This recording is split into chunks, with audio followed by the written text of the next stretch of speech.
Life's better when you're empty inside. Thank you so much for coming on, both of you. Thank you. Let's start where we all start, childhood. When did you start? Like when did you start out in the business? Did you have any interest? Was it your parents who put you in it? Yeah, I was I was a person who was in school plays and liked it and didn't find that I was intimidated by the audition process. So honestly, that made me think like, oh, this is something I should do because I hear kids do this. My dad was a drama teacher. He was not my drama teacher. And my parents were documentary filmmakers before they had kids. So they had a pretty, my dad in particular had a very cynical view of the industry, didn't think it was a place for kids. And, I was very interested in the plays that he put on, and he was a really, really great director. And, many kids would skip all their classes, but go to Mr. B's, drama class. And he was a very dynamic and progressive kind of teacher. So I grew up with cameras around the house because my parents, were documentary filmmakers, and like we had a video camera when it was like the size of a house. So I was kind of comfortable in front of cameras. Also, I was raised in a traditional Jewish home, and there's definitely a presentational aspect, the way that we learn to chant the Torah, there's song and there's kind of a presentation element to a lot of our holidays. So I kind of had that comfort, but I wasn't like a hammy kid. I was not, I was a funny looking kid. I'm kind of a funny looking adult. So it wasn't like, oh, slam dunk, this kid's going to have success. Because when I got into acting, there was what was called the all-American look. I'm sure you remember that term being thrown around. Yeah. And I definitely was not it. So I kind of knew it was a long shot, but I was a very good mimic. My parents, they said I looked like Bette Midler and Barbara Streisand, and literally typed a letter on a typewriter to different kids' agents. They used the yellow pages to find different kids' agents. Like there was no internet, there was nothing like that. Yeah. And they sent a letter about me and a picture that they like took in the backyard. And they said like, this kid wants to be in the industry. And I got an agent literally based on that letter and a meeting. And she ended up, I was 11 and a half. So I was entering middle school. So I already had like a lot of, kind of normal, crazy life. And the agent that I ended up going with, her name was Bo Shoot. And she was Johnny Galecki's agent. She was Neil Patrick Harris's agent. She was Steven Dorff's agent, Mario Lopez. She just had this really specific eye for kids and unusual kids. So yeah, that's where I kind of settled. And I didn't have luck in commercials because I didn't look all American. I had blonde hair and blue eyes, but I didn't have small features. And that's really what was kind of popular then. And so I started getting cast in character roles, which is the name for roles that are given if you don't look like a leading lady, as it were, even at 11. So I did like 8 episodes of Webster playing, kind of an Amy Farrah Fowler character, honestly, like a lot like the character I played on Big Bang Theory. I did some episodes of Facts of Life, and I was in the pilot for a spinoff of Facts of Life. Facts of Life was so good. But it was like a million years ago, like a million years ago. And like I was in that with Seth Green and Juliette Lewis. Like we were kind of this group of, kids, as it were. And then I was cast in Beaches when I was 12. It came out when I was 13. I played the young Bette Midler. And then I did a series that didn't go well at all, but Jennifer Aniston played my sister, which is why I mention it. It was called Malloy. It was, did not succeed. And after that, I did Blossom from the time I was 14 to 19. And that was a primetime NBC family show. We premiered after The Cosby Show. That's how old I am. And then we were on after Fresh Prince of Bel-Air for the most of our run. Wow. What was the audition process like for that at 14? So I didn't really audition for Blossom because, after Beaches came out, I got a bunch of different scripts and stuff. Sure. Very strange. I mean, I didn't grow up with money. Like I lived in just like a rental in Hollywood with my parents. Like it was not, I didn't have a fancy life. And so to be in this position was very strange. And I ended up meeting with Don Rio, who created Blossom. And originally he wrote the show about a boy. He wanted to do kind of a modern day Catcher in the Rye, but with a girl. And pretty much wrote it around me once we met. I did have to test at NBC, and testing is a process by which you go in front of like all the network executives. And I remember I was wearing my favorite Banana Republic suede vest. Hideous outfit. I mean, just so hideous the way I dressed back then. But anyway, I do remember walking into a very crowded room, and at this time there were no network shows about a girl. So there was a tremendous amount of pressure and skepticism about if this would even work. And I remember, I read a couple scenes and then, I woke up 5 years later and I was 19. My God. Was the experience of the show overall a positive one for you? Yes, it was yes. That's awesome. That's so cool. Yeah. I mean, while I struggled a lot kind of interpersonally and felt very conflicted, as I think you can understand, about sort of being this like perky, like, every girl, and like, people would frequently say like, why aren't you smiling? When they would meet me in public, which is also just like something that I think we're realizing you shouldn't ask women. Like, we're not required to make you happy all the time. I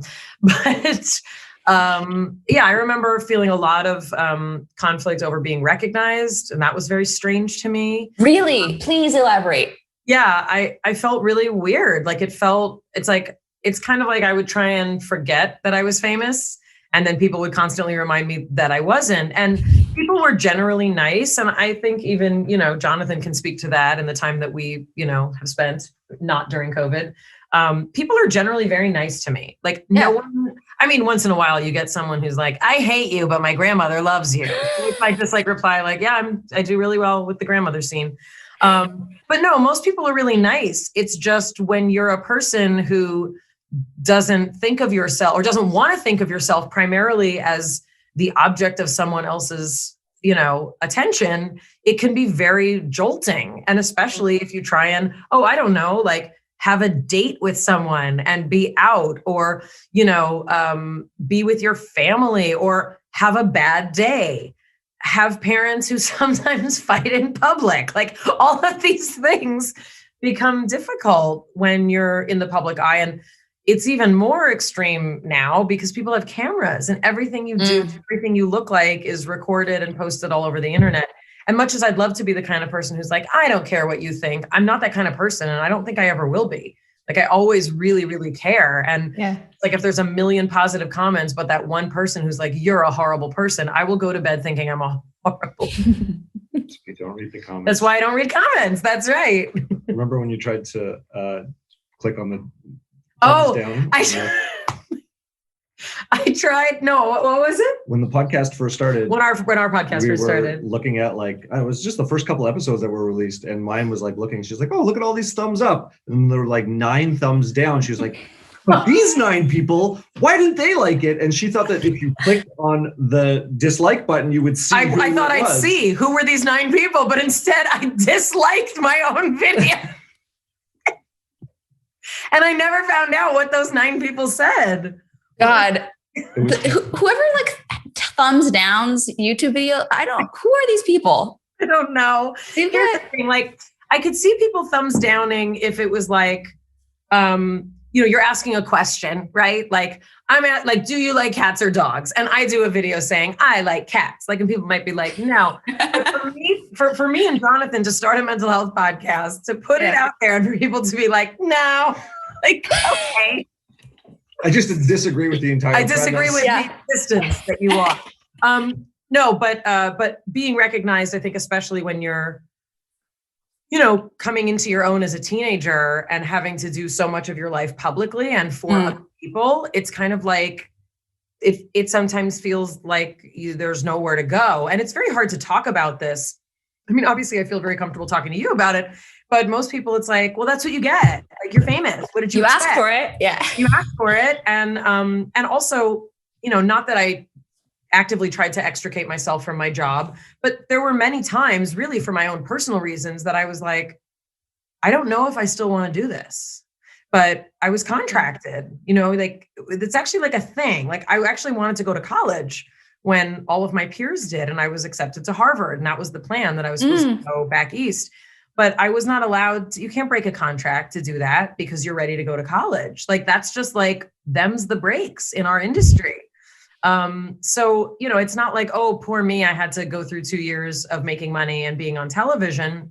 But, everyone's allowed to have a human experience, and it's not an exception, just because you're on television. And also, I was kind of a dark, moody teenager, and that felt hard to have to constantly be for other people what they wanted me to be. But the reason that I say it was a positive experience is that I worked on a clean set. I never saw drugs or alcohol. I was surrounded by very creative people. My castmates were fun. I had other teenagers to hang out with who were cool. I mean, like, we didn't need to be best friends, but like we had each other. And like, that was like, Jenna, who played Six, like we took tap dancing for years together, like on set, like, we did things together. And, Don Rio, I call him my third parent. Like he wrote for me for 5 years, he wanted me to have a positive experience. And, it's funny because my brother once mentioned, like, you were always complaining. And it's like, I remember complaining about a lot of things because I was a teenager, but I kind of have like separated that memory of being like, I didn't want to act anymore because the fact is I was contracted. Like it's and I don't think people get that. Like, it's your job.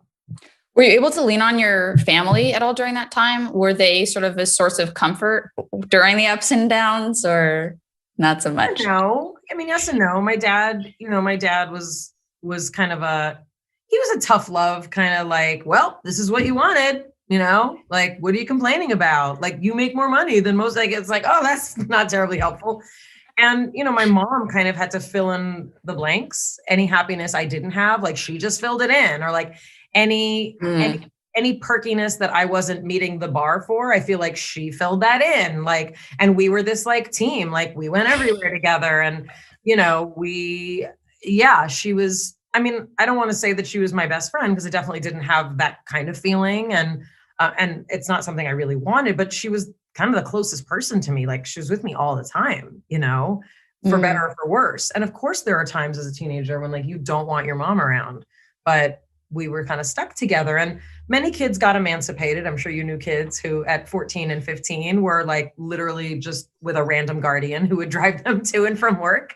And there's nothing wrong with that, but that definitely was not like my situation. It was like, I will watch everything you do, Mayim, and like, have a good day.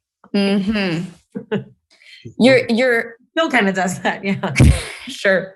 Well, your relationship to acting did you have those times where you contemplated leaving or just had a more up and down relationship with it later on? Or was this more just during that? Oh no, I like my plan was to get out as soon as that contract was over. Like I knew that. I knew I wanted out. I wanted to be around academic people. I wanted to go to college. Like my grandparents were immigrants to this country. And much as I loved being on television, I was like, they didn't survive the Holocaust so that I could walk a red carpet. Like that's not the end all be all of my life. Yes. So I really wanted to go to college. I wanted to, have people judge me more for what was inside of my brain and not just sort of what I could provide for them. You get it. Like you're a Kleenex, like you're a nice Kleenex, but you are used up until you're of no use anymore. And then you're kind of like released into the world. Like, okay, like, thanks for everything you gave us. And, I like to point out that, girls at that time, as leading ladies at that time who were teenagers, like I wasn't set for life. I'm not set for life because of like the work that I did in the early 90s. It was not that people didn't make that kind of money. I think at the time Ted Danson made $100,000 a week. And I remember when that news came out, people were like, that's highway robber. Like someone should arrest him. Like it was so crazy. And meanwhile, like, the inflation in our industry it's so different, but people assume that like I made billions of dollars and like, no, that's, there were laws that protected a certain amount of my, my earnings. And those are the Jackie Coogan laws that are very important for child labor. But, things get really messy and blurry. And so I still had to work. I still had to have a life. I still had to, figure out how to budget and, I was in grad school and how to get married and do all those grown-up things. When did you first go to UCLA then? Was it right after rap? Right after Blossom. Yeah. I literally walked like off of your television into, the quad of UCLA, which is a large public university. It's a very fine research university. And, dudes across the quad in particular would like scream at me. And if I rarely went to parties, but when I did, drunk people will say the darndest things to you if you've been on television recently. So I eventually started dating the person that I, ended up marrying and having kids with. And he had a really good group of guy friends who would kind of like, stay close to me if we went places and, get me out of places if we needed to. Yeah. I was fascinated when I was like huge Big Bang Theory right at the time as you were joining the cast, like huge into the show, obsessed. And when you joined, I was fascinated by the fact that you went to college to study neuroscience and then went back to acting. That, I mean, blew my mind. I must have told everybody I knew and then their friend, like, can you believe this? Like, she did this and now she's coming back to acting. Like, what is going on? Like, what's happening? What's going on is the American healthcare system, and I was running out of insurance. I had been teaching neuroscience for about 5 years. I designed a neuroscience curriculum after I got my doctorate. Wow. I had a nursing infant and a toddler. I would often teach with a baby strapped to my chest. Like, I was living a completely out of the industry life. I didn't even know what size clothing I was because I just wore like whatever was around. Amazing. My hair was like down to my butt. Like, I had long hippie chick hair. Like, I was living my best non-public life and was running out of insurance and literally felt like, you know, I've never done this as an adult, really. I did a couple episodes of Curb Your Enthusiasm, but literally someone started representing me when I was 8 months pregnant with my second kid. And by the time he was, you know, 9 months or a year, we would, like, the whole family would go to auditions and I would nurse him and then go on the audition and come back out. And I got like, I literally did like an episode of Bones. I did an episode of Saving Grace. I had never even tweezed my eyebrows. Like, I didn't even know that was a thing. Like, I did What Not to Wear and they were like, you've never tweezed your eyebrows. We need to fix this. They cut off, you know, a healthy 7 inches of my hair. And like, I had like this like public makeover, which is not awkward at all. And, you know, really that's when I sort of started auditioning more. And I started at the, I mean, I don't want to say the bottom, but like every casting director either was too young to know who I was, or if they knew who I was like, who's this girl? Really? She's back again, you know? So I auditioned for everything. I auditioned for like Zoftig Friend, #1, like characters with no name. But what it would say was like, submit all ethnicities is what they used to say, which meant like, she's not the pretty girl. Like, she's not horribly ugly, but like anywhere in the middle and also chubby. Like, that was... So at a whopping size 6, I was the chubby friend at every audition. And had your relationship to acting at this point changed? Because it sounds like it was a completely different responsibility level. I don't know if I knew how to do it anymore. I mean, like, when you have someone writing for you for 5 years and you're 14 to 19, like, I don't know. Like, my parents, like my mom would be like, you're a really good actress. I have no idea. Like, I didn't know. So I would just like go in and be myself and try not to rush because I'm a fast speaker. I'm not a confident auditioner at all. I'm a terrible auditioner. Really? Horrible. Like, terrible. Do you like, are you off book, as they say? Or are no. And what I decided, not at all because I'm like, I shouldn't have to be off book. It was so cripplingly scary to have to be off book that I decided I'm going to give the best audition I can without the pressure of being off book. Because if they don't believe that I can memorize things after being on a television show for 5 years, we all have bigger problems. Like, if they're like, wow, she's really good, but can she memorize those 2 sentences? Then I think it's okay to not give me the job. Auditioning is hard. It's just such a specific skill. It's so different from what you do on the day. Also, it's that's the thing.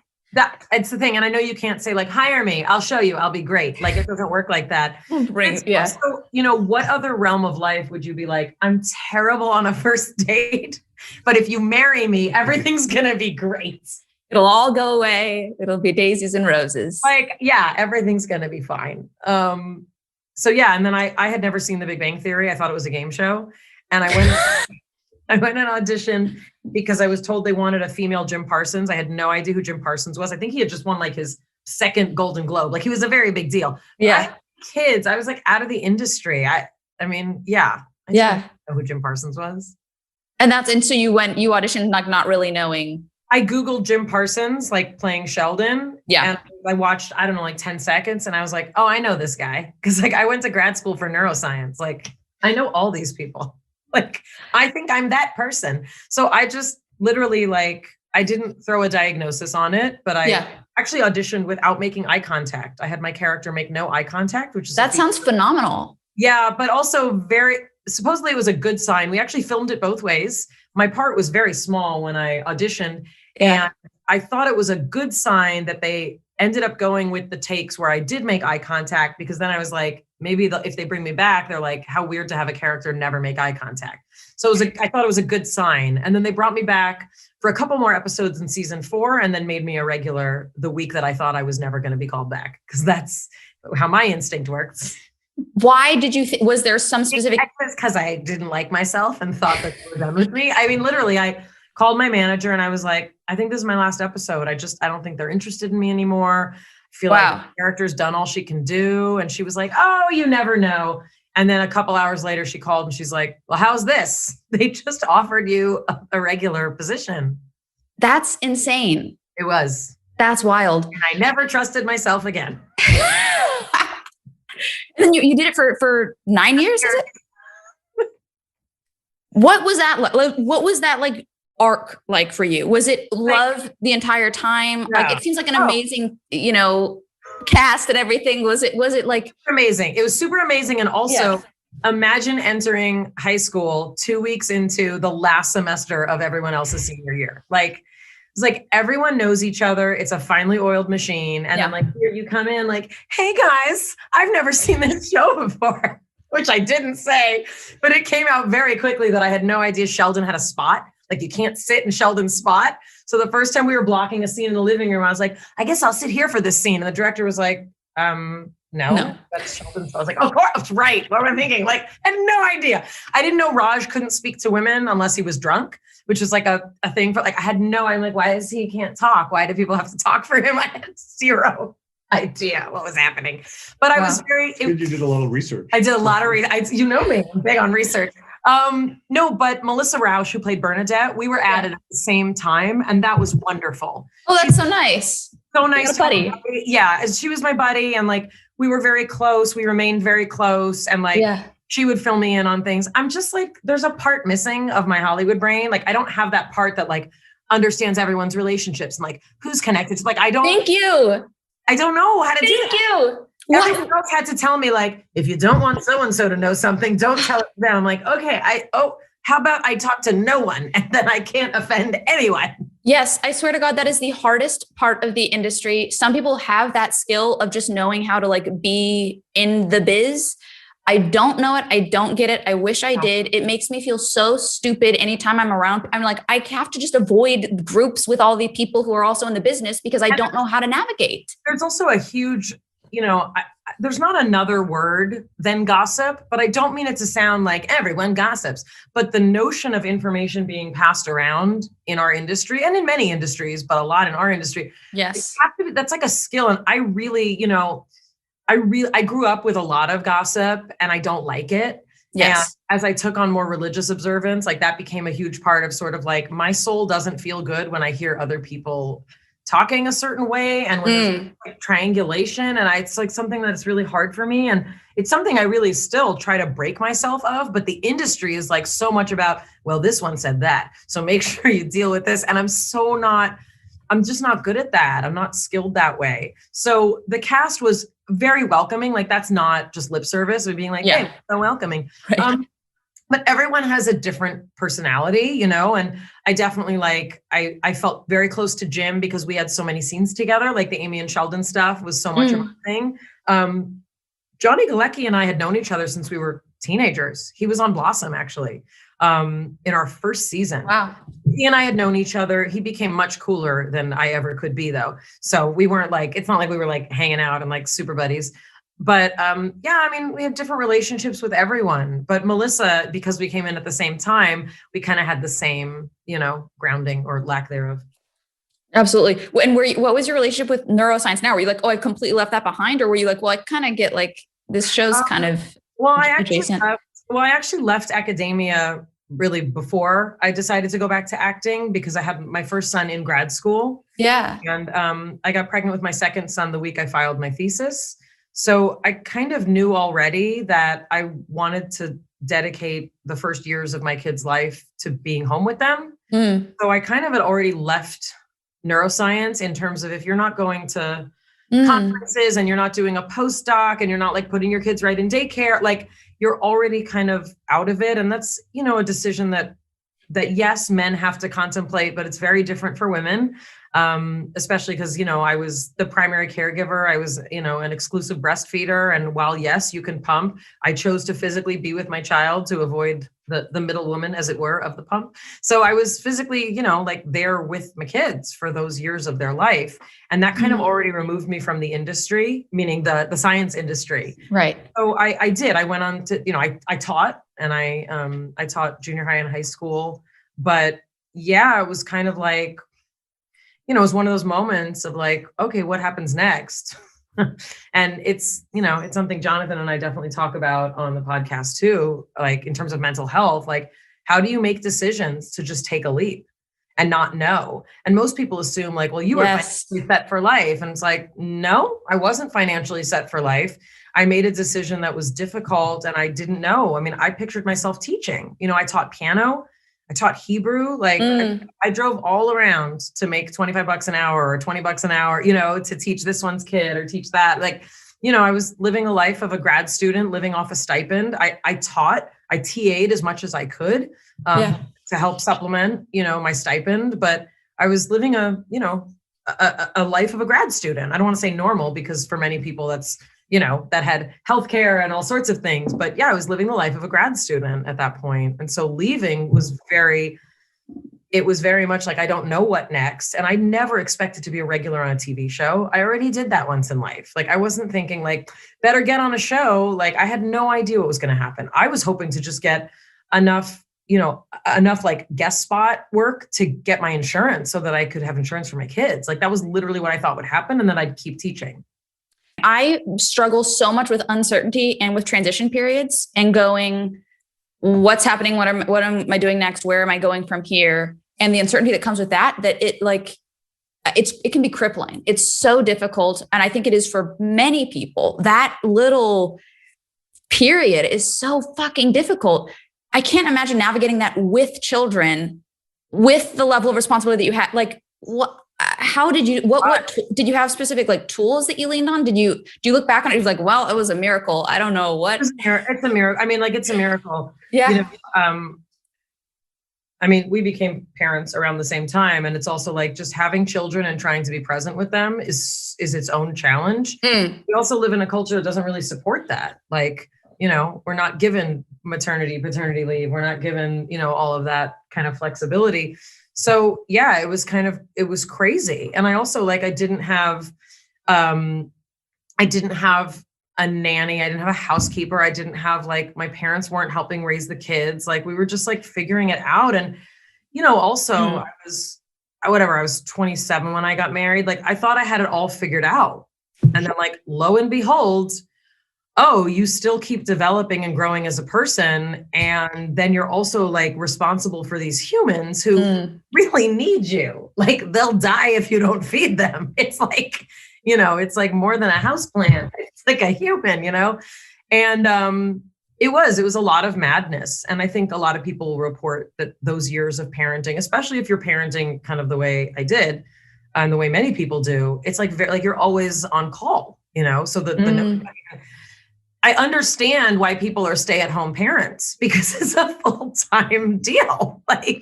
It really is. And, we didn't have a lot of money. So it's not like I was sending them to classes. And it was just sitting and playing and taking walks. The kiddos. And get people to nap and then just fighting over food. And, that's life. Yeah. So, okay, let's fast forward if we can to kind of the ending of Big Bang Theory. And the inception of the podcast and the thereafter of Big Bang. Yeah. So when that show was done, what was that like for you? It was over. I was like, that's it. I'm never going to work again. I'm done. No, I think you're seeing a thread here. Right. This is a very common theme. I mean, honestly, there was a tremendous amount of attention, most of it not accurate about kind of the financial situation of our show, which I'm sure you can also relate to. Everyone being up in your financial business is A, very bizarre, B, very intrusive, and C, very frustrating when it's not even accurate information. And then it's you can't be I don't make $3 million. I make $1 million. You can't, it's so ridiculous. And it's dumb.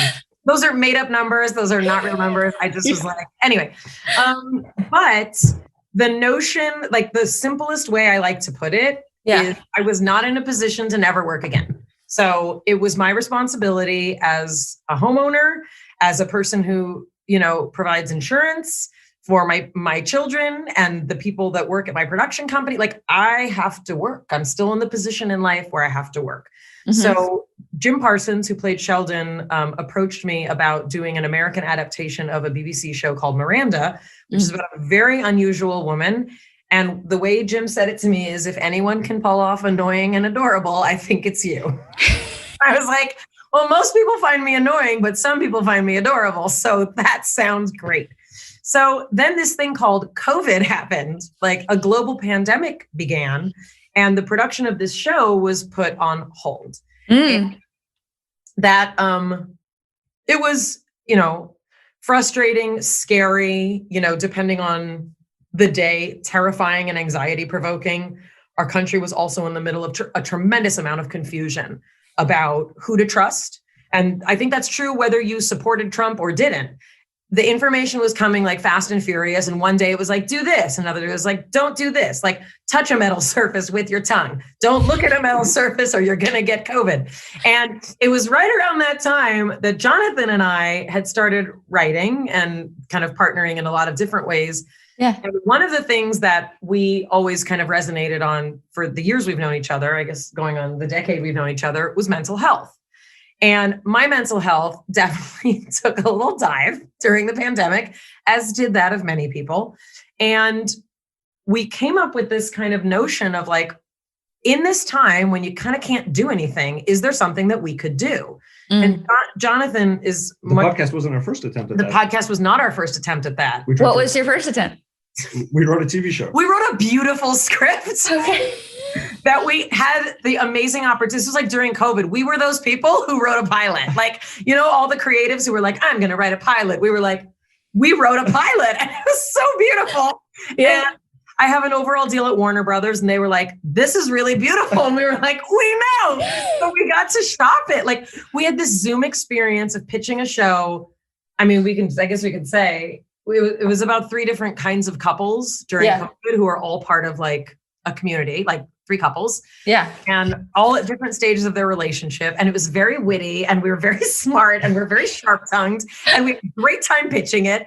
And no one wanted a show about 3 couples in COVID. So we started talking about like, what are other creative things that we can do? And Jonathon has much more of like a tech business futurist kind of perspective. And so he was especially interested in the kind of information that people get. So what we did is we paired his, knowledge, my skepticism, and we decided, let's do this thing that people have always been like, you should do a podcast. And I was like, I don't want to. But with Jonathon by my side, I knew that it could be a very targeted thing. Sure. I had a partner to start building this notion of what does it look like to think about mental health and mental wellness in ways that people don't usually talk about? Because I've read all the articles, I've read the self-help books, I've listened to Gwyneth Paltrow, and to me, there's a lot about that kind of celebrity approach that is not accessible to me. I don't get it. So what we kind of wanted to do was what's our version of it? How about there's a full spectrum of ways that we think about mental health and also a lot of holistic things that many people used to be like, that's crazy. And lo and behold, there's a science to acupuncture. There's a science to meditation. So we kind of just started saying, who can we get to come talk about mental health? And 18 episodes later, here we are. How many episodes later? We've done 18. Well, we've had 18 air. Yeah, we've released that. We've released 18. And has the process of having a podcast been like for you guys? Has it been more daunting than you expected, easier than you expected? Has it been as fulfilling as you hoped? Has it been completely unfulfilling and you're like, I need a new thing? No, it's been, for me, my first kind of foray into this arena is, obviously a million years ago. I had Facebook and I was like, oh, you can post things or you can tell people about things or especially when I was, a mom and my kids were young, I'd be like, oh, I really think people should know about this. Not that I think you should do this with your life, but Sure. Did you know that, for example, plastics produce terrible chemicals? And people were like, do you want us to throw away all our toys? And I was like, yes. And they were like, you're crazy. And then years later, everybody's like, throw away all the plastic because There's it's just terrible. been recently all this stuff about I endocrine know. disruptors and the fact that sperm counts and have plummeted and sperm counts have plummeted. So I used Facebook. I will get around to this, but I used to use Facebook as kind of like a way to like tell people things that I thought they might want to know. And I had a really nice little community. And okay, so then it becomes Twitter, and then it becomes Instagram. And then a lot of places are like, well, we won't hire you, or we won't give you this deal unless you have X number of followers. So then it was like, okay, now I have a job, get 1 million followers on Instagram. Right. Like, okay, so now it's my job. And like, I'm not really like a post pictures of myself in a bikini kind of person, but I do know that people who do have a lot more followers, but I didn't do that. So I just like the little engine that could, like, here's me and my cat, and like, this is what I look like when I wake up in the morning. Not that different from what I look like now. Anyway, I then started into YouTube space because I was like, people seem to want to hear what I have to say. I think I'm annoying, but I'm going to talk and see what happens. And that was my business partner at the time, Emmanuel Shalev. He was like, there are people like you. They're out there. And I'm going to show you that they exist. You're going to be yourself. You're going to be your authentic, weird, adorkable self and see what happens. And indeed, he was right. We now have 1 million subscribers, and most people want to hear me talk about deep things for a long period of time, about open relationships, about science and religion, about veganism, like about what it's like to be divorced, like all these things.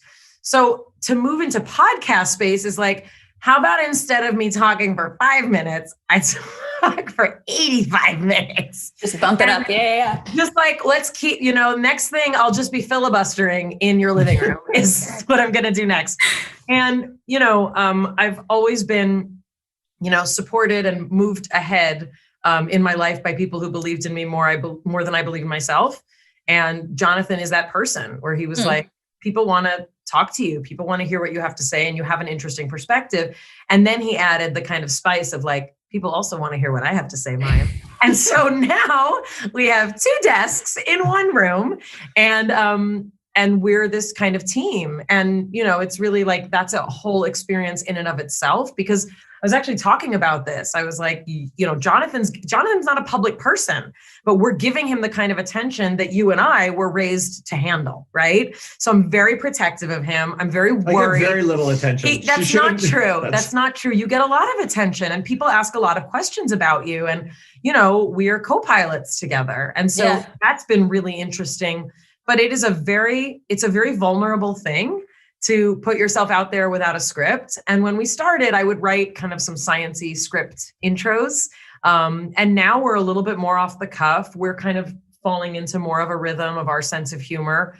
There are some episodes where we're not speaking off camera, because it's hard. It's very hard. And it's, he has a brain for things that I don't. And I hope that I have a brain for things that he doesn't. A lot. But, I sometimes envy people who don't have a co-pilot because then you kind of are, you just like, you do your thing and people are like, you're doing great. Whereas like, I've got this guy who's like, slow down. Like, why are you picking your nails? Like hold your lovey so that you don't like make your nails bleed on camera. And most of the time after each interview, I say, they didn't have such a bad time. That's our goal. Well, like with you, we were like, who knows if I'm going to upset her? She might hate us, but it was good. I feel like if we can make the guests laugh a few times. We like to make the guests laugh. We like to make each other laugh. And honestly, almost every single episode we've done. I mean, I don't want to say almost every single. I would say at least half the episodes, people have said, I've never shared this before. I'm going to share this right now, including like discussions of like suicide attempts, like really heavy things.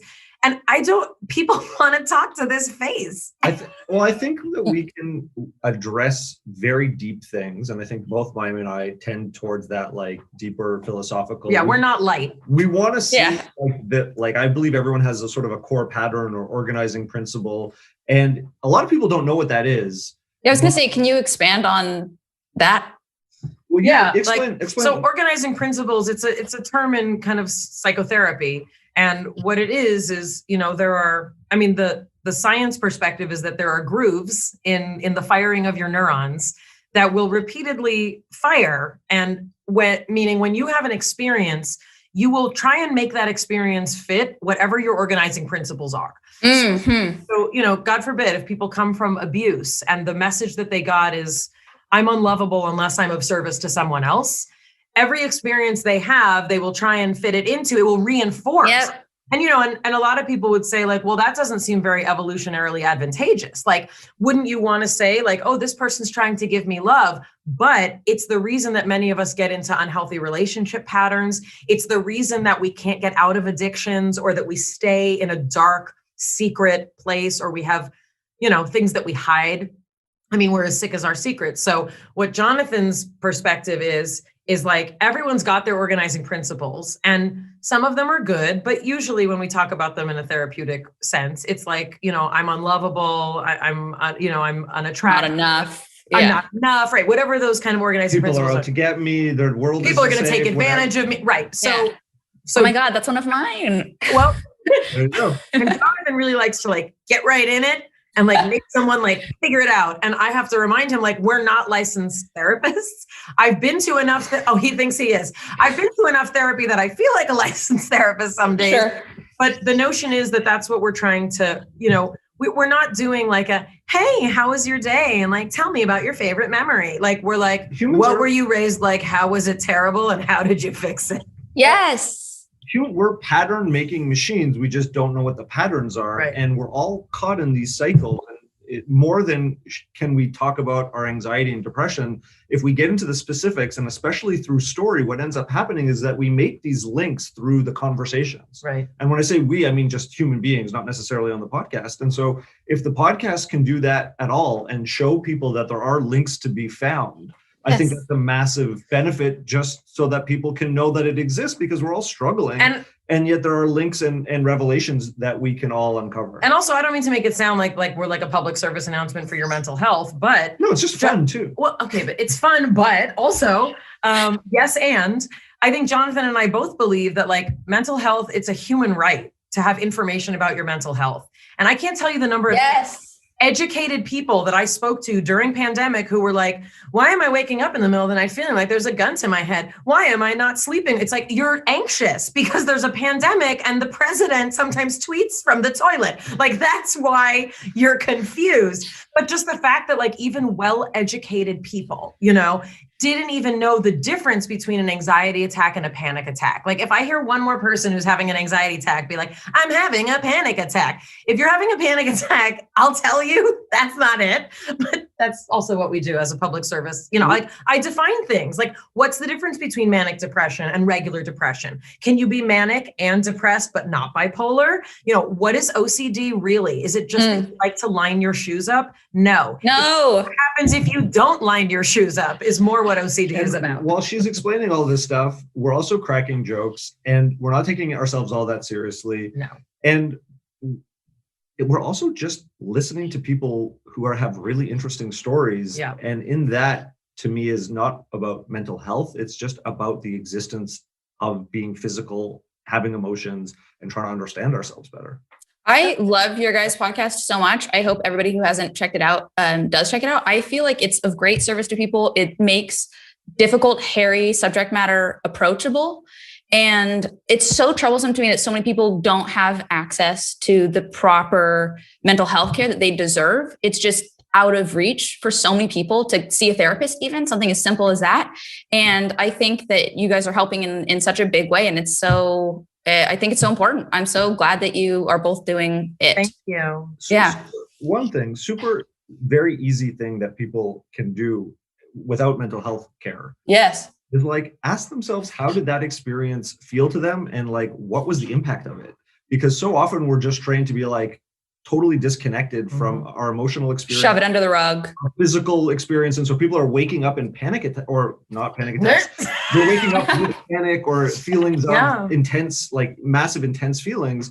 But we don't make any room in our lives to process. No, we're told to have a drink, go hook up with someone online. Retail therapy. People can do, but like we're encouraged to like have a cigarette or like, you know, smoke some weed or like eat, you know, or don't eat, you know, just like fill that hole instead of like, something that a lot of us don't want to take the time to do. And here's my thing. You can't force people to get well. You can't force people to get help. But what you can do is say, you'll do exactly what you do until you don't do it anymore. And when you get sick and tired of being sick and tired, you just make a little room for it. Make a little room for it. Correct. And like, it will be okay. You mentioned this, like that hole, which is, I think we all are familiar with it. Whether or not we admit that is one thing, but I think we all know it. What do you guys do? What do you find is the most effective, or are some of the most effective tools to filling that hole in a real way, in a not just temporary? Yeah, I was going to say, well, what's effective is feeding it. In my case, and that worked till it didn't. But right before you get into the list, because you're going to have a wicked list. I'm not making a list. No, but you have really effective tools to answer that question. Okay. For me personally, what has been the most game changer is identifying that a feeling or drive that I'm having is being created by that hole. Because often our behavior is so learned and so conditioned and so automatic that it's like, I'm starving, I need this, I need that, I really need physical, whatever it is. But when I stop just long enough to be like, oh, wait a second, it's that endless hole of suffering that is rearing its head, and the old endless hole of suffering. And presenting in a different way, then I have enough distance to be like, oh, can I have a different relationship with it? And then you can have endless tools to. Yeah. Well, so the first tool I think, that Jonathon just said is feel your feelings. And many people don't even know what it is to sit in their feelings because emotions can't hit a moving target. That was my motto really for my whole life. Like if I just keep going, workaholism is one of the best ways to fill that hole in a not healthy way. Yes. But if I just like keep moving and I'm constantly busy and I just like finish emails at 11:30 and I go to bed and I wake up at 6 and I start it all over again, I'm just like, look at how many things I'm getting done. But it doesn't leave room for actually feeling things. So feeling your feelings means leaving time in your day to think, to take a walk, to do something without your phone constantly attached to you. The notion of like, I got so used to, even when I walk in my neighborhood, taking my phone and like catching up on texts and all this stuff. Like when you put it down, you realize like, oh, I have thoughts about things. Oh, I'm going to cry because I didn't process what happened. Like that's feeling your feelings. Meditation and breathing is no joke. It's not a joke. It's a real thing. Learning how to breathe properly. Most people literally breathe in their stomach. And that's actually not a complete breath. You don't get enough oxygen and it doesn't regulate your physiology the same way. It can mess up your digestion. I remember the first time it was a craniosacral healer who's asked me to breathe into my shoulders. And I was like, what is she talking? I was so annoyed with her. It showed me how when you breathe from your diaphragm and you let that inhalation carry all the way up, you feel it literally, you feel your collarbone like open up. And I was like, well, your thoracic cage, your thoracic cage, he said. The job of this whole upper body is to expand and contract. I just stood up. I just like sat straighter doing it. Right. And that's like down here. That's the mind-body connection. Like that's your way in. If you're a person who gets an upset stomach when you're nervous, that's your body communicating that your mind is feeling things. And so those are just some of the things, but I use a free meditation app that's guided meditations. If I'm feeling lonely, I'd search lonely and you get like a million suggestions of like, here's a 5-minute meditation on loneliness. And I sit and I put my phone down and I just let it play and I close my eyes. Like I've learned the fine art of napping late in life because even if I don't sleep, it forces me to remember I'm a human being. I'm not a human doing. So you need to leave space in your day to simply be. You really want to say something. I caught myself because a lot of people say, okay, meditation will help you. And what I caught myself doing is using meditation to bypass feeling my feelings. Because I was like, oh, I'm not feeling okay. I'm going to meditate and feel better. Meditate out of it. Yeah. Exactly. But the whole process is slowing down enough so that you're not in that hyper-vigilant state of doing and then allowing whatever happens in that slower state to, number one, be okay with it. Number two, to know it's not going to wreck you. And number three, to know like that's the process by which you like sort of start to repair and reset. Also, like I cut out caffeine during COVID because that seemed like the right time to do that.